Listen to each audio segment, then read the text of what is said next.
한 주간 잘 보내셨습니까? 하나님의 크신 은혜가 오늘 이 하루 가운데 충만하게 부어지기를 주님의 이름으로 간절히 축복합니다. 우리 히브리서 11장으로 가보면 믿음의 사람들의 이야기와 이름과 삶이 요약되어져 있습니다.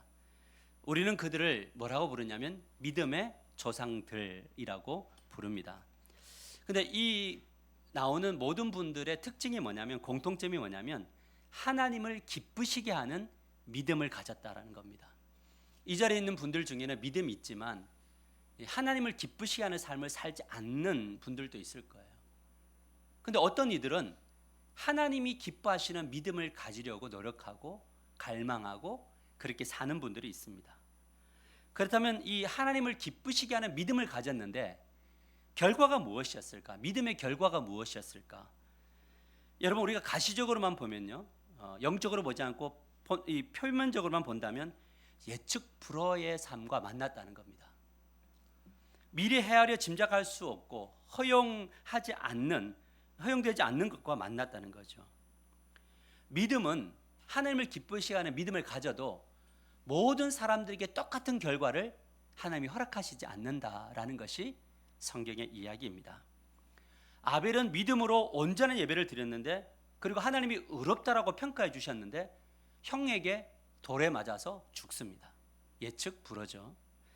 에녹은 믿음으로 죽음을 보지 않고 하늘로 옮겨졌습니다. 예측 불허죠. 모든 사람이 죽었는데 왜 나는 죽지 않고 하늘로 올라가지? 라고 하는 예측 불허의 삶을 살았습니다. 노아는 갑자기 하나님을 선택하더니 믿음을 주시고 그 믿음으로 평생을, 600세부터 평생을, 남은 시간을 방주 짓는 일에 힘쓰게 만드셨고, 그 방주를 통해서 구원받는, 가족들이 구원받는, 모든 사람이 죽을 때 가족만 구원받는 그런 신기한 일들도 경험합니다. 아브라함은 믿음으로 갈 바를 알지 못했지만 하나님을 믿고 그 걸음을 한 걸음 한 걸음 걸어갔습니다. 물론 그의 인생을 돌아보면 수없이 많은 허물이 있지만 그래도 하나님이 열심히 그를 이끄셔서 결국 그를 믿음의 조상으로 만들고야 마셨습니다. 모세는 믿음으로 이집트 공주의 아들이라고 칭하는 것들을 거절하고 하나님의 백성들과 고난받을 길을 선택했습니다. 예측 불허입니다. 그가 왕자였을 때, 이집트의 왕자였을 때는 그가 광야로 갈지, 광야에서 80살이 될 때까지 살지 아무것도 예측할 수 없었습니다. 그런데 믿음으로 옮겼던 그 행동이 예측 불허의 삶을 만들었고, 이제 인생은 끝이구나 라고 생각하는 그 지점에 하나님이 부르셔서 이스라엘 백성들을 구원하게 만드는 일들이 일어났습니다. 어떤 사람들은 믿음으로 조롱을 받았고요, 채찍에 맞았고 사슬에 묶여 갇히게 되었습니다. 어떤 사람은 믿음으로 돌에 맞았고 칼에 죽임을 당했습니다. 어떤 사람은 믿음으로 돌아다녀야 됐고, 어떤 사람은 궁핍과 환난을 당하고, 어떤 사람은 학대를 받았습니다. 어떤 이들은 믿음으로 광야와 산과 동굴과 토굴에 숨어 다니며 생활을 했습니다. 예측 불허입니다. 성경은 이 사람들의 삶을 이렇게 말합니다.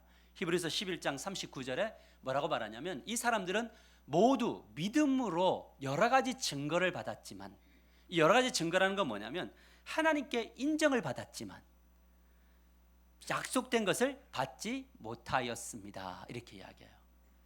하나님을 기쁘시게 하려고 살아가다가 내가 너의 믿음을 인정한다, 인정은 받았는데 삶의 약속은 받지 못했죠. 왜냐하면 아브라함에게 뭐라고 이야기했습니까? 아브라함에게 하늘의 별처럼 땅의 모래처럼 수많은 자녀를 주겠다는데 죽을 때 2명의 자녀만 얻고 생을 마감했죠. 근데 하나님이 뭐라고 이야기했느냐? 너는 의로운 자야, 내가 너의 믿음을 인정한다, 이렇게 이야기했습니다. 저는 이 부분을 보면서 믿음과 인생의 여정을 보게 됩니다. 믿음의 여정은 표면적으로는 예측 불허입니다. 아벨은 형에게 죽을 것이라고는 생각을 해본 적이 한 번도 없습니다. 그런데 그렇게 되었습니다. 에녹은 평생 하나님과 동행하며 살았지만 죽음을 맛보지 못하고 하늘로 갈지 몰랐습니다. 그런데 그렇게 되었습니다. 저는 여러분들을 만날 것이라고 생각해 본 적이 없습니다. 그런데 어떻게 해서든 하나님의 방식 안에서 저와 여러분은 지금 여기서 만나고 있습니다. 우리의 이 만남도 예측 불허입니다. 평생 함께하기를 원하지만 어떤 일은 교회를 떠나기도 합니다. 그들은 예측 불허의 삶을 믿음이란 이름으로 살아 냈습니다. 믿음은 그렇게 하나님과 동행하는 것입니다. 사실 이 이야기는 여기에 있는 하나가족들이 당면하고 있는 것과 같습니다. 우리는 지금 한 믿음을 가지고 한 몸 공동체를 이루고 있지만 지금 각자의 상황이 다 다릅니다. 우리는 하나님을 기쁘시게 위해서 예배드리고 있습니다. 하나님을 믿습니다. 그런데 우리에게 주어진 인생과 주어진 색깔과 그림이 다 다릅니다. 너무나 다릅니다. 이것이 우리가 믿음을 가지고 살아가는 인생의 이야기입니다. 그래서 믿음을 이야기할 때 상황과 현상만으로 그 사람을 절대 평가할 수 없다라는 겁니다. 그 사람이 어려워서 당신은 믿음이 없어서 이렇게 말할 수 없습니다. 믿음이 있어도 어려움을 겪을 수 있습니다. 믿음이 없으면 고통당할 수 있습니다. 제대로 된 평가는 하나님과 자신과의 관계 안에서 자신만이 제대로 해석할 수 있는 거죠. 이것을 성경이 끊임없이 말하고 있습니다. 이것이 사실이라면 우리는 어떤 삶을 살아내야 될까? 이 불공평한 세상과 예측 불허의 삶 속에서 우리는 어떻게 살아야 될까?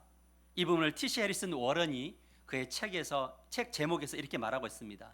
오늘이라는 예배, 사소한 하루는 어떻게 거룩한 예전이 되었는가? 오늘이라는 예배, 이 사소한 하루는 어떻게 거룩한 예배가 되었는가? 워런이 이 책에서 강조하고 있는 것은 무엇이냐면 누구에게나 주어진 이 사소한 하루, 다른 하루, 이 하루를 어떻게 하면 거룩한 예전으로 드리고 오늘이라는 예배를 어떻게 잘 드리며 살아갈 수 있을까? 그렇게 살아가다 보면 이 사소한 하루를 예배로서 살아가다 보면 어떤 날은 웃는 날이 오게 되더라고요. 웃는 날에는 뭘 하면 찬송을 하게 돼요.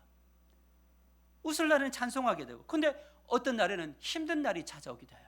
그때는 울며 엎드리는 거예요. 누군가에게 힘이 되어야 될 날에는 힘이 되어주기도 하고, 누군가에게 어깨가 필요한 날에는 도와주세요, 내가 당신의 어깨에 기대고 싶습니다 라고 할 때 어깨를 내어주는 날이 온다는 거죠. 이것을 구현해내는 것이 바로 가정이고 교회고 삶의 현장이라는 것이죠.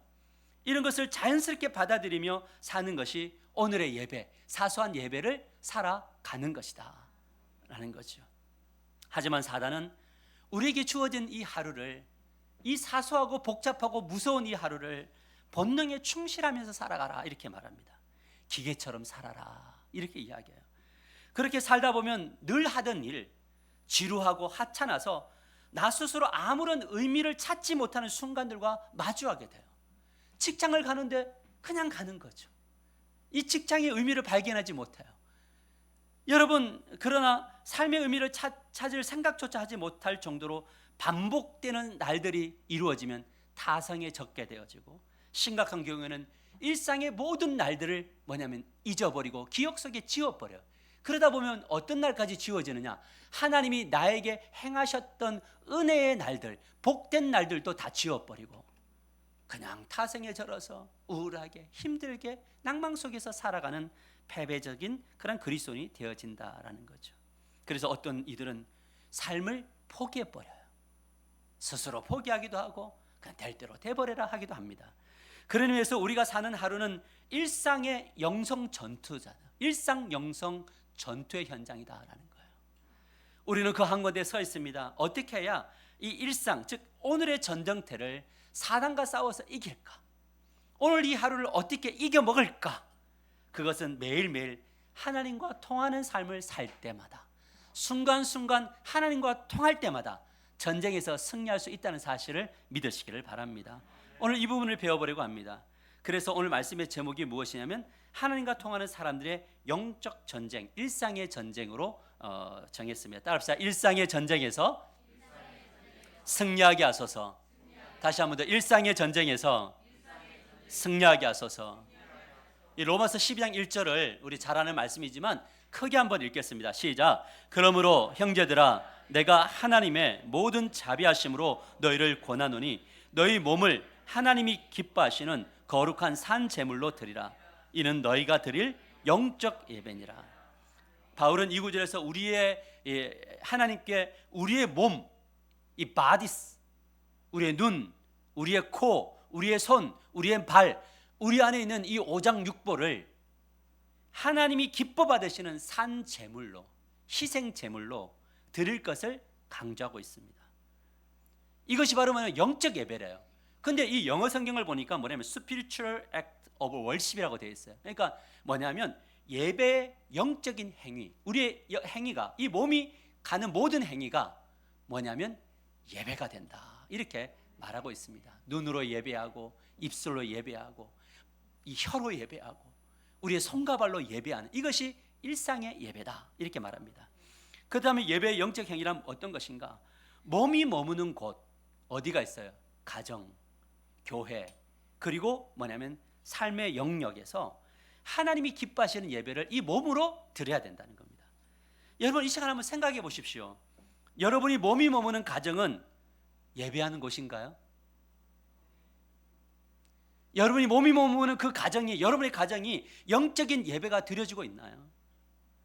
또한 여러분의 몸이 머무는 교회 생활과 직장과 사업의 현장이 하루하루 예배의 영적인 행위가 드러나고 있는가 묻습니다. 더 직선적으로 말하자면요, 질문한다면 삶이 영적 행위라는 것, 예배의 영적 행위라는 것을 인식하고 살아가고 있느냐라는, 인식하고 있느냐는 거예요. 단순히 돈을 버는 것이 아니라, 단순히 쉬는 것이 아니라, 단순히 모여 이렇게 예배드리는 것이 아니라, 이곳이, 내가 서 있는 이 몸이 있는 곳이 뭐냐면 영적인 예배의 행위다, 이거를 인식하면서 살아가고 있느냐라는 거예요. 여러분, 참 이 놀라운 것은 말씀을 준비하면서 얼마나 자주 놓치는지 몰라요. 너무 많이 놓쳐요. 그러나 또 뭐냐면 어떤 훈련을 해나가냐면 자주 돌이켜 인식하는 훈련을 한다는 거예요. 앞에서도 언급했지만 많은 사람들이 습관적, 본능적, 그리고 기계적으로 살아가요. 그 결과 하나님이 주신 힘과 능력을 덧입을 수가 없습니다. 너무 무기력합니다. 많은 성도들에게 예배는 주일에 국한되기도 하고요, 일상에서 예배의 영적 행위가 없게 되죠. 눈을 떠서 출근할 때 바쁘고, 여러분 출근할 때 혹시 좀 신나는 날이 있나요? 있어요? 와, 이렇게 예수를 믿지 않는 분이 저렇게 신난데 우리 예수를 믿는 분들은 대답을 못해요. 이래서 세상 사람들이 우리를 볼 때요, 웃긴 그리스도인이에요. 신난다잖아요. 즐겁다잖아요. 주어진 일을 하기에 막 바빠요. 퇴근해서는 각자 집으로 빨리 돌아가든 아니면 뭐 쉬기 바쁘고요. 연휴를 앞두고 있어는 어디를 가야 될지 막 고민을 해요. 서로 연구를 해요. 맛집 찾아 산말리 연구를 해요. 그런 일에 집중해요. 그러면 이것이 잘못되었느냐? 잘못되었나요? 아닐 수도 있고 길 수도 있어요. 그럴 수도 있어요. 그렇다면 일상에 집중하는 것이 어떨 때 잘된 것이고 어떨 때 잘못된 것인가, 이걸 구별하는 기준점, 도대체 기준이 뭐냐라는 거예요. 그것은 뭐냐면 한 가지 마음에 이것이 있어야 돼요. 어떻게 하면 하나님이 기뻐하시는 삶을 살아낼까? 이것이 기준이 돼야 돼요. 이 질문을 우선순위에 두고 답을 찾아야 돼요. 만일 여러분이 출근하면서, 일하면서, 퇴근한 후에 가족을 만나든지 성도들 만나든지 하나님과 대화하면서, 하나님, 내가 이 가는 곳에, 머무는 곳에서 어떻게 하면 하나님 기뻐 받으실 겁니까? 이 질문을 가지고 퇴근해 보세요. 그럼 가정에서 내가 뭘 해야 될까 보이나요? 맞아요? 그걸 실현해 보세요. 그곳에 하나님의 나라가 임하게 됩니다. 내가 여행지를 찾고 그곳에 갈 때, 하나님이 이 여행을 할 때 하나님이 기뻐 받으신 일이 무엇일까요? 이곳에서 나는 무엇을 발견해야 될까요? 묻고 답을 찾아서 가면요, 그곳에 하나님의 은혜가 임하게 된다는 거죠. 그러나 그냥 본능에 충실하면서 살아가다 보면 그곳에는 하나님이 기뻐하시는 영적 예배가 일어날 수도 없고, 나도 기쁠 수 없고 힘을 얻을 수가 없어요. 왜냐하면 하나님이 일하셔도 일하시는 것이 뭔지 몰라요. 제가 볼 때 여러분의 인생 속에 하나님의 일하심이 되게 많은데요, 몰라요. 왜요? 질문하지 않았거든요. 그러니까 찾지 않죠. 여러분, 인생의 답은요, 질문을 잘하는 사람이 답을 찾아요. 답을 찾을 때까지 질문하는 거예요. 그러면 하나님이 답을 주세요. 여러분, 우리 가정으로 한번 돌아가 보십시다. 얼마나 치열한 전쟁터입니까? 여러분, 가정이 전쟁터인가요? 아닌 분들은 통과한 분들. 그러나 몰라요, 언제 전쟁이 일어날지. 여러분, 하나님이 부모와 자식 간에, 부부 간에 하나님이 기뻐하시는 일이 무엇인지 묻고 해답을 찾지 않으면 참을 수 있던가요? 여러분, 함께 걸어갈 수 있던가요? 옆에 있는 사람이 사랑스럽던가요? 아니에요. 하나님의 뜻을 발견하고 가면 공격이 들어올 때 그것을 이겨먹을 수 있는 힘이 어디로부터 오느냐? 하나님과의 통함 속에서 일어나더라는 거죠. 교회는 전쟁터인가요? 얼마나 큰 전쟁이 일어나는지, 하나님이 기뻐하시는 것이 무엇인지 각자 묻고 성령의 인도하심을 따르지 않으면 교회는 불행한 곳이에요. 왜요? 너무 달라요. 이렇게 다를 수가 없어요. 여러분, 다름은 틀린 건가요? 다른 건가요? 틀린 거죠. 이게 전쟁이라고요. 삶의 현장에서 하나님의 뜻을 묻지 않으면 인위가 들어가게 되고 그곳에서 하나님의 나라를 추구할 수가 없지요. 이처럼 일상에서 하나님이 기뻐하시는 것이 무엇인지 묻고 기도하고, 그 다음에 답을 찾고, 어디서? 성경과 성령 안에서 답을 찾고, 교제 속에서 답을 찾고, 몸이 순종의 걸음을 내딛으면 그곳은 하나님이 기뻐하시는 영적인 행위가 있는 예배의 현장이 될 줄 믿으시기를 바랍니다. 그래서 습관이 생겨요. 뭐냐면, 누구를 만날 때 하나님, 오늘 만나는데 이 대화를 주도해 주세요. 하나님, 내가 이 꿈을 꾸는데 하나님이 대화를 주도해 주세요. 오늘 누구를 만나는데 이 속에 역사해 주세요. 하나님, 저는 오늘 목장 모임에 담임 목사와 함께하는 목장 모임으로 갑니다. 하나님, 주님이 이 목장을 주도해 주세요. 근데 참 놀라운 게 뭔지 아세요? 주님의 일하심이 보여요. 그리고 그곳에 일하심이 나타나요. 놀라운 역사잖아요. 근데 이렇게 하나님이 기뻐하시는 것이 뭘까를 묻고 걸어가면요, 우리에게 열매가 맺어요. 어떤 열매라고 했죠? 어떤 열매가 맺어야 된다고요? 성령의 열매들이 맺어져야 돼요. 여러분, 갈라디아서 5장 21절과 23절 뭐냐면, 같이 읽을까요? 시작. 오직 성령의 열매는 사랑과 희락과 화평과 오래 참음과 자비와 양성과 충성과 온유와 절제니 이 같은 것을 금지할 법이 없느니라. 하나님, 내가 지금 가정으로 갑니다. 지금 오늘 아침에 올 때 대판 싸우고 왔습니다. 하나님, 내가 이 싸우는 이 현장으로 갑니다. 내가 진짜 오늘 또 가면 더 싸울 것 같습니다. 어떻게 해야 될까요? 죽어라. 네가 죽어. 그럼 어떻게 해야 돼요? 죽은 사람은 말이 있어요, 없어요? 받아내는 거죠. 오래 참고, 막 같이 밥부터 치고 싶은데 절제하고, 막 진짜 너무 막 뒤집어지는데 한번 참아내고, 그러면서 주님이 나와 함께 하셔야 됩니다. 그렇게 나의 삶의 현장에서 묻고 찾아가고 순종할 때 내 안에 이런 열매들로 가득 차게 되고, 근데 같이 옆에 있는 사람이 변하고 가족들이 변하고 교회가 변하면서 뭐가 되냐? 그곳에 하나님을 예배하는 풍성함이 나타난다는 거죠. 여러분, 상상해 보십시오. 우리의 몸이 머무는 가정의 교회 삶 현장에 이 9개의 열매가 막 주렁주렁 열려있다. 우리 가정은 막 사랑의 열매가 열려있다. 오래 참으면 열매가 맺어있다. 긍휼이 있다. 신실하다. 이런 열매가 막 주렁주렁 맺어진 가정. 근데 교회 왔는데 교회 공동체 안에 이분은 사랑의 열매, 이분은 온유의 열매, 막 절제 열매들이 맺어져 있다. 그럼 그곳에 사단이 들어왔다고 도망가겠죠. 우리가 그 열매를 가지고 세상으로 갔을 때 세상은요, 우리를 뭐냐면 두려워할 수밖에 없는 거죠. 그런데 문제는 우리의 몸이 머무는 곳에 이런 열매가 좀처럼 맺어진다, 안 맺어진다? 안 맺어진다. 그 이유가 무엇일까? 그것은 하나님이 기뻐하는 것이 무엇인지를 묻지 않거나 모르거나 거부하기 때문에 열매를 맺지 않는 거죠. 나는 이거 절대 안 해. 무엇이어도? 말씀이어도 안 해. 그럼 열매가 맺어지나요? 이 성령의 열매와 전혀 다른 사단의 열매들이 맺어지겠죠. 사랑의 반대로 미움의 열매들, 절제가 없는 그냥 본능대로 움직이는 것들, 이런 것들이 맺어지겠죠. 그렇다면 우리가 머무는 곳에는 하나님이 기뻐하시는 예배, 영적인 행위의 열매가 맺어지려면 어떤 기준이 있어야 되는가? 무엇이 기준이 되어야 되는가라는 거예요. 제가 사실은 설교를 준비하다가 제가 원고를 8장을 쓰는데 7장 쓰고 다 뒤집었어요. 하나님이 원하시지 않아요. 그런 날에는 정말 힘든 날이에요. 근데 기준이 뭘까? 기준은, 대답은 뭐냐면 성경이 우리의 기준이죠. 그러나 오늘 이것을 일상이라는 것으로 좀 좁혀보기를 원해요. 그래서 오늘 기준은 일상 속에 있는 영역, 가정의 영역, 교회의 영역, 그 다음에 삶의 영역의 기준을 우리가 한번 세워보려고 합니다. 에베소서 5장 20절에 21절을 보면 같이 한번 읽어봅시다. 시작. 그리고 언제나 모든 일에 우리 주 예수 그리스도의 이름으로 하나님 아버지께 감사하고 그리스도를 두려워하는 마음으로 서로 복종하십시오. 여러분, 자, 이 구절 그대로 두세요. 이 구절이 일상의 전쟁에서 승리하기 위한 대전제, 가장 큰 기준이에요.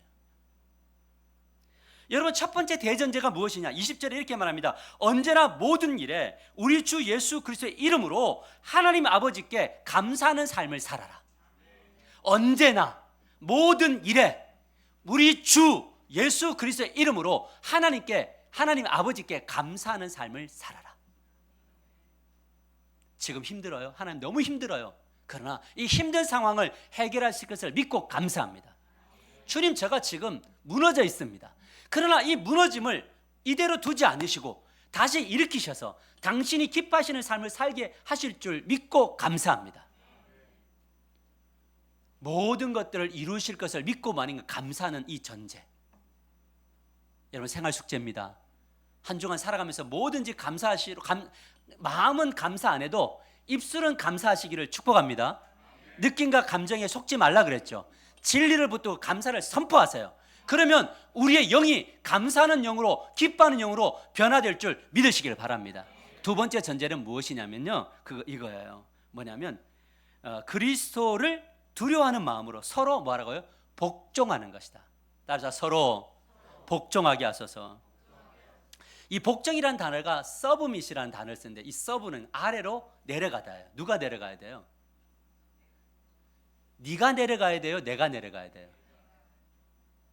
서로 복종하는 것은 내가 당신 아래로 내려갑니다. 아니야, 내가 당신 아래로 내려갈게. 아니야, 내가 당신 아래로 내려갈게. 그렇게 태도를 가져야 뭐하냐면 서로 복종할 수 있습니다. 근데 사단은 우리들 이야기하면 너가 내려가야 돼. 이 전쟁이 가정 안에 일어나고요, 이 전쟁이 교회 안에 일어나고 있고, 이 전쟁이 우리의 삶의 현장에서 일어나고 있어요.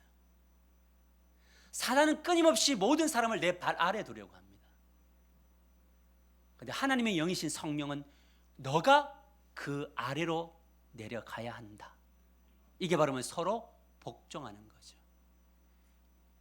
여러분, 이 전제를 가지고 이것을 마음의 중심을 두고 살아가지 않으면 그 다음의 기준을 잡을 수가 없어요. 뭐하라고요? 언제나 모든 일에 뭐하라고요? 하나님께 왜 감사해요? 그분이 우리의 주인이시니까. 우리의 이 상황을, 우리의 삶을 이끌어 가실 주인이시니까. 그 주인이 주도권을 가지고 열심을 가지고 이끌어 가실 거니까. 그러니까 입술로 그분을 믿는 믿음이 있을 때 우리에게 뭐가 감사가 나온다고. 아이고 인간아, 언제까지 그럴래? 이게 아니라 주님 하실 줄 믿습니다. 감사합니다. 아멘이죠? 여러분 얼마나 파워풀해요. 그리스도인의 삶은. 그리스도인의 삶은 이 대전제를 기준으로 삼고 가면요, 힘 있는 인생이 될 수밖에 없다는 거죠. 자, 이제 구체적인 기준으로 가볼까요? 가정의 영역으로 가봅시다. 이 부부간의 기준이 있습니다. 에베소서 5장 21절과 24절에 보세요. 아내들이요, 아멘, 아내들이요 자기 남편에게 복종하기를, 서브밋이죠, 죽게 하듯 하라. 여러분, 주님을 자기 발 아래를 두려고 하는 사람들이 있잖아요. 맞아요? 그렇게 아닌 것처럼 표정을 하고 있지만 내 고집대로 주님이 안 따라주면 미치죠. 내가 원하는 대로 안 들어주면 주님 싫잖아요. 이게 뭐예요? 주님을 어디다 내려놓는 거예요? 아래 내려놓는 거예요. 근데 주님 아래로 가는 사람들은요, 주의 말씀에 자기 몸을 움직여요. 아내들이요 자기 남편에게 복종하기를 죽게 하듯 하라. 이는 남편이 아내의 머리 됨이 그리스도께서 교회의 머리 됨과 같으니 그가 바로 몸의 구주시니라. 그러므로 교회가 그리스도에게 하듯 아내들도 범사에 자기 남편에게 복종할지어다. 아멘 하세요. 복종할지어다. 아래로 내려가라는 거예요. 근데 이제 우리 이제 이게 왜 어려냐? 우리 남편이 머리가 아니야. 아니 내가 그냥 끌고 가야 될 존재지 머리가 아니잖아요. 내가 저 인간을 만났잖아요. 나의 고난과 괴로움은 저 인간 때문이잖아요. 근데 그 인간이 머리가 될 수 있어요? 여러분 이 전쟁이에요. 근데 우리는 그럼 어디 머리 같지 않는 남편을 만나면 늘 내가 막 이끌어줘야 되고 막 만나 사람이면 뭐가 되어져야 되느냐? 그것은 바로 부족한 자를 주께서 일으켜 주십시오. 내가 그 사명이 되게 해 주십시오. 라는 것으로 걸어갈 때 그때 뭐냐면 기도하며 세워갈 때 결국 세워져요. 자, 이게 아내의 기준이에요. 남편의 기준을 보세요. 에베소서 5장 25절과 28절. 이 기준이라 그랬어요. 이 기준을 삼지 않으면 절대 변화되지 않아요. 가정은요. 왜 우리가 이 예수 믿는 사람들의 가정이 안 변하느냐? 이 기준을 삼지 않거든요. 자, 남편들아. 에베소서 5장 25절 28절. 남편들아, 아내 사랑하기를 그리스도께서 교회를 사랑하시고 그 교회를 위하여 자신을 주신같이 하라. 이와 같이 남편들도 자기 아내 사랑하기를 자기 자신과 같이 할지니 자기 아내를 사랑하는 자는 자기를 사랑하는 것이니라. 야, 여러분 성경을 보면서 남자는 자기만 사랑하는구나. 맞아요? 남자들 그런가요? 딱 제가 그렇더라고요. 제가 아프면 아내가 참 미운 남편인데도 아내가 뭐냐면 죽도 끓여주고 막 병원도 예약해서 링게도 맞아주고 다 해줘요. 근데 아내가 아프면 내가 힘들면 괜찮아? 뭐 필요한 거 있어? 뭐 죽 사다 줄까? 죽 지기 싫어하는 죽 사다 줄까? 남자들은 뭐냐면 자기를 엄청 사랑해요. 근데 이 자기를 사랑하는 것 같이 뭘 하라고요? 기준이? 아내를 사랑하라. 아내가 예뻐요? 예뻐 죽겠어요. 막 퇴근할 때 우리 아내 보려고 막 집에 달려가고 아싸 오늘 이제 아내 볼 시간이다. 뭐 이런 분도 있고 아닌 분도 있겠지만 대부분 아내들은 잔소리꾼들이기 때문에 또 오늘 또 뭔 소리를 들을까 이 생각할 수 있단 말이에요. 하지만 이것이 뭐냐면 기준이에요. 그러면 우리는 어떤 전쟁을 하는 거냐? 내가 아내를 사랑하려고 하는 전쟁하는 거죠. 남편을 머리로 세우려고 하는 전쟁을 하는 거죠. 이 전쟁을 하려면 뭐냐면 서로 서브밋을 해야 돼요. 서로 복종해야 돼요. 근데 이것을 사단은 못하게 하죠. 그래서 뭐냐면 하기 싫은 것을 지금 성경이 요구하고 있나요? 그런데 영적인 성장은 하기 싫은 것을 해야 성장을 하는 거죠. 맞죠? 여러분 그렇다면 부모는 어떤 기준을 가져야 되느냐? 자, 여러분 이 말이 여러분의 막 그냥 심령과 영혼과 막 마음에 막 뿌리를 내리기를 축복합니다. 더뎌도 괜찮아요. 더뎌도 괜찮고 나는 가고 있는데 인정하지 않아줘도 괜찮아요. 방향을 잡고 한 걸음 한 걸음 넘어져도 또 가는 기준이어야 돼요. 아멘? 자, 그럼 부모의 기준은 뭐냐? 에베소서 5장 4절. 자, 중요해요. 자, 보세요. 또 아비들아, 너희 자녀를 노엽게 하지 말고 오직 주의 교훈과 훈계로 양육하라. 여러분 이 아비만 아니고 엄마도 마찬가지예요. 부모들아, 너희 자녀를 노엽게 하지 말고 오직 주의 교훈과 훈계로 양육하라. 여러분 이것이 참 중요한 말씀 구절을 보여주세요. 중요한데요. 아버지들은 감정 컨트롤이 잘 돼요, 안 돼요? 저는 좀 안 되는 편. 되는 분들도 그래서 제가 되는 분들을 참 존중해요. 남자들은 감정 컨트롤이 잘 안 돼요. 화가 나면 팍 질러버려요. 뭔가 좀 받아주거나 애들의 이야기를 들어주거나 용납하지 못하고 뭐부터 내려요? 결론부터 내려놓고 시작해요. 아이들은 결론을 원하는 게 아니고 과정을 원하는데 결론을 던져요. 맞아요? 왜 그러냐면 주의 교훈이 없어서 그래요. 아버지는 어떤 사람이어야 되느냐? 주의 교훈이 있어야 돼요. 주의 말씀이 있어야 돼요. 그것을 가지고 훈계하는 거예요. 아버지가 주의 말씀이 없어요. 그럼 아들에게 늘 하는 말이 뭐냐면 그래갖고 너 가난하게 산다. 너 그러고 인생 제대로 안 된다. 뭐 이 따위만 이야기해요. 저는 이 따위라고 할 거예요. 주의 말씀이 아버지의 영혼과 마음에 있어야 이것은 아니야. 자녀들이 반항을 해도 아니어도 이것은 아니야. 왜? 주님의 말씀이야 라고 말할 때 안 들어도 그게 권위가 생겨요. 근데 좋은 아버지 된다고 아들이 원하는 거, 자식이 원하는 거, 뭐 괜찮지, 괜찮아. 다 시간 지나면 주님이 알아서 할 거야. 근데 시간 지나면 내일은 우리의 것이 아니라 그랬잖아요. 그 전제가 뭐예요? 내일을 우리가 만들어 갈 거라는 전제, 이 교만이 있잖아요. 아버지 되신 여러분들, 주의 말씀 배우세요. 뭐 옛날에 배운 거 그거 갖고 울고 먹지 마세요. 옛날 거 다 까먹었잖아요. 언제 까먹었어요? 배우는 그 다음날 까먹었잖아요. 없잖아요, 우리 안에 말씀이. 그러니까 아들하고 대화 나누면 아들은 미쳐요. 이건 뭘 이야기하냐? 저의 경험치를 이야기하는 거예요. 그럼 뭐가 되느냐? 가면 갈수록 아버지와 아들의 대화가 있다 없다? 대화가 없다. 그리고 나중에 어떻게 된다? 혼자 공국 끓여 먹는다. 아무도 대화 준 사람 없다. 여러분 계속적으로 자녀의 기준을 보면 에베소 6장 1절에 3절을 보면 자녀들아 주 안에서 너희 부모에게 순종하라. 이것이 옳으니라. 내 아버지와 어머니를 공경하라. 이것은 약속 있는 첫 계명이니 이로써 내가 잘되고 땅에서 장수하리라. 이렇게 이야기해요. 여러분 자녀들 부모가 어떠하든 나는 우리 부모에게 혜택을 받은 적이 없대요. 우리 부모에게 나는 받은 것이 나는 흙수저로 살아왔대요. 부모는 나에게 도움을 준 적이 없대요. 그럼에도 불구하고 부모는 공경해야 한다는 거죠. 순종과 공경을 하면서 이 땅을 살 때 장수의 복이 일어난다. 사랑하는 성도 여러분 기억하시기를 바랍니다. 우리의 몸이 머무는 일상의 현장에 가정에서 이것만 실현해도 그 가정 안에는 놀라운 변화의 역사들이 일어나게 될 줄 믿으시기를 바랍니다. 내가 변했다는 누가 인정해 줘야 돼요? 가족이 인정해 줘야 되죠. 그러니까 아들한테 아버지 많이 변했지. 그거 중요하지 않아요.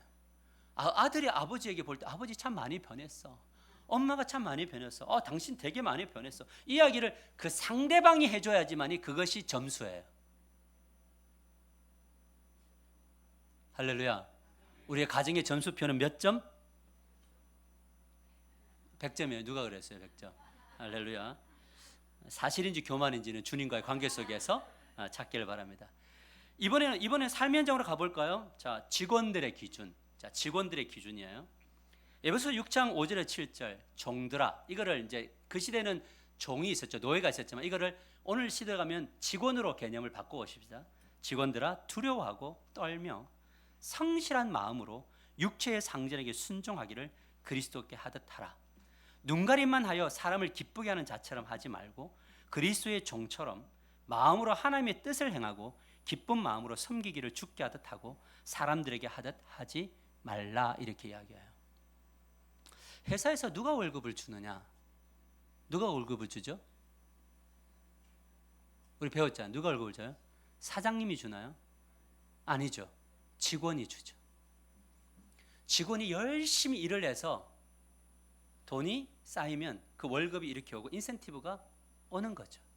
덤이 오는 거잖아요. 여러분 직업은 하나님이 우리에게 허락하신 성직이에요. 우리가 어떤 직업을 가져 있든지 간에 그 직업 그 자체는 하나님이 우리에게 부여한 성직이에요. 목사만 성직이 아니라 여러분의 직업이 성직이에요. 그러면 이것은 하나님 앞에서 일이 되어져야 돼요.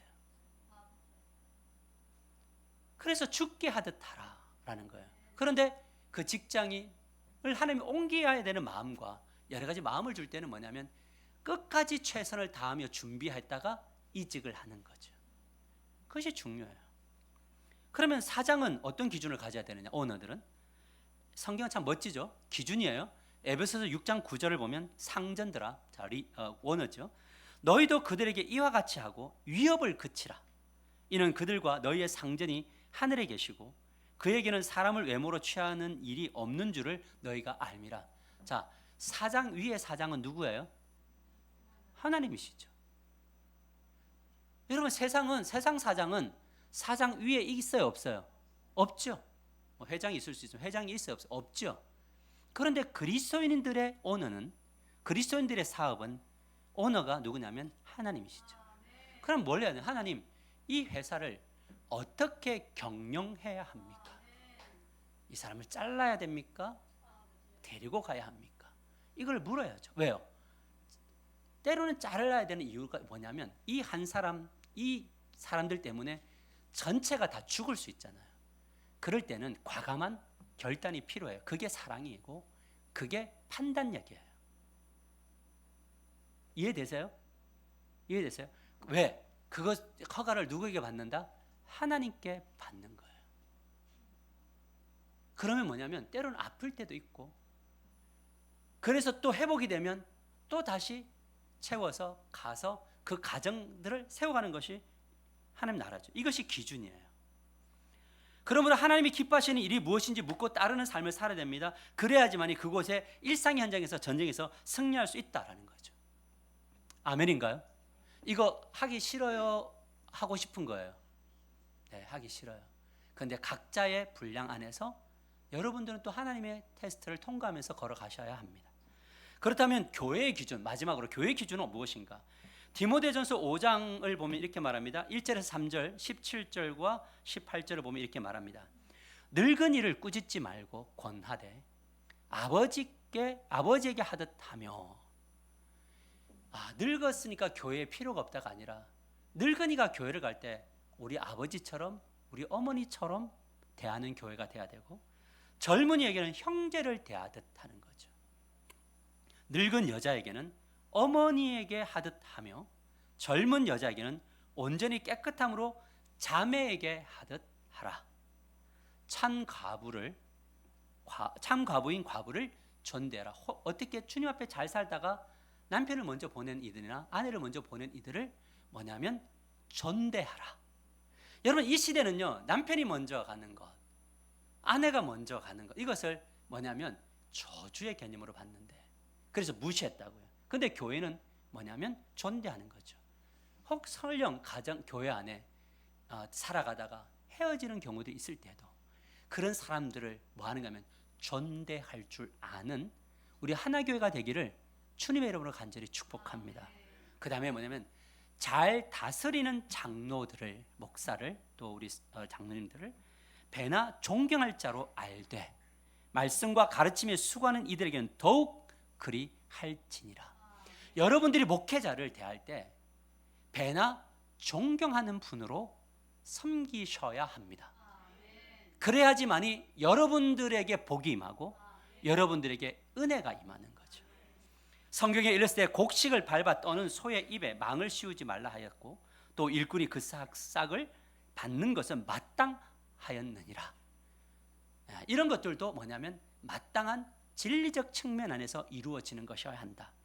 이것을 기준으로 삼고 우리 몸을 하나님이 기뻐하시는 영적 예배 행위로 드려진다면 이 교회는 놀라운 역사가 일어나게 될 것을 믿으시길 바랍니다.